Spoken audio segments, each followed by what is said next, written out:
human capital. So what is human capital? So in a nutshell, you can say it's what's in the minds of the citizens. So you got education, training, and experience. You have education, training, and experience.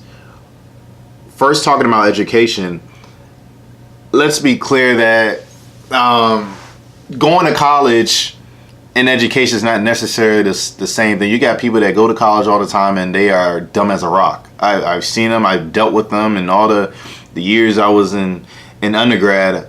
I seen what that looks like.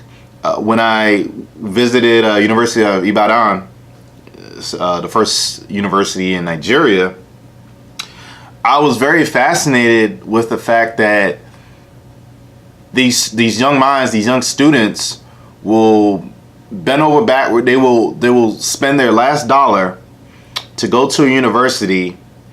Don't have books, don't have teachers that are really equipped to teach at a high level like that. They hope that there's no protests to back up their graduation date. They have to deal with professors that will get jealous if they're driving cars on campus. Yes, I know a personal story of this happening to someone. And at the end of the day, when they do finally get that degree, there's no job prospects for them, or very little. They end up doing Uber. They end up being mechanics. They end up selling snacks on the road. And it's just like, well, wait a minute. Why, if you know this is going on, why do you continue to do the same thing, expecting different results? Your classmates, the ones before you, are not working a job. So what this whole, I got to go to university so I can be smart, like it's played out. And understand what I'm saying. I'm not saying that going to college is necessarily bad. I'm talking about in Nigeria is bad and a waste of time. What I'm saying is it's going to college is supposed to be an investment. You have good investments and you have bad investments. If you're looking at the end game of going to this university and you don't see a job out, a prosperous, positive job outlook after you graduate, why are you still spending your money and spending your time going to it? One would think, well, if you do some critical thinking, maybe I should try a different way and educate myself where I don't have to spend all this money and I'm still able to be successful. So when it comes to that education, from what I've seen, they just go do the curriculum is based on the British system that was there in the 60s, the 40s. As you know, you can have your own opinion on that. And they just continue to do the same thing. The books are old. They have to buy their books. There's no library. The professors, sometimes they don't show up the whole semester. Nothing is being put into the university to grow it, and it's just the same old producing subpar students. Now I don't mean to just be harsh to be harsh. Like, no, I'm saying this out of love and seeing where it's failing them, because you got too many young people that are graduating with degrees and they don't have anywhere to work. They're not even thinking about creating a business, a sustainable business. If they do it, it's on a low level where it's like they're always in a begging position. And it's like, yo, we could do so much more than this.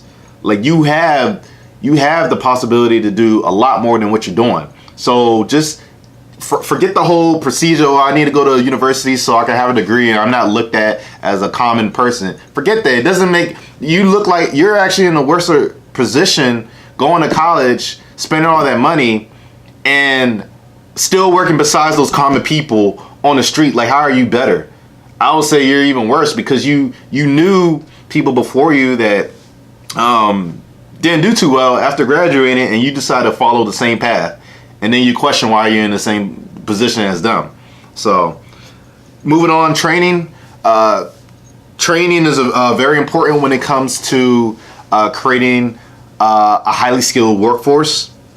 What I've seen when I was there in Nigeria, and I'm just focused on the West, because the West is only the only side I've been to, And apparently, I've been told that the West is where the education, they're more educated, or they're really big on universities and degrees and stuff like that. So when it comes to training, you need a highly skilled workforce in order to bring wealth, in order to bring success into a country. No one seems to, well, everything is all from my experience when I was there, and from the conversations I had with Nigerians that actually lived there, some my contacts and my friends over there. Training is not consistent. Training is not developing. I didn't see. I'm gonna give you an example. When it comes to auto mechanics, I didn't see any training program that was really trying to train students on how to fix cars. Mechanics over there that fix the cars, a lot of them are illiterate. A lot of them do not understand how a car works. I will say their ingenuity is amazing. I definitely give them that. Especially when it comes to like body parts of a car and stuff like that. It's really good. But when it comes to just the technical aspect, it's a lot of trial and error. So what you need training. You need training to bring that knowledge of, okay, we do it one time, in a few hours, the car's fixed, and you go about your way. You don't have any breakdown. So training is very important to have that skilled labor, which also brings valuable services and products to your nation. And the last is experience. Of course, you need experience, on the job training, on the job experience. It's not book smart. It's just situational awareness, and just instincts of how to deal with certain situations in life. Because nothing in life is cookie cutter. Nothing in life follows the manual, the book. Like, life is unpredictable and is always changing. And having experience allows, people to be better equipped to deal with situations that change up on them.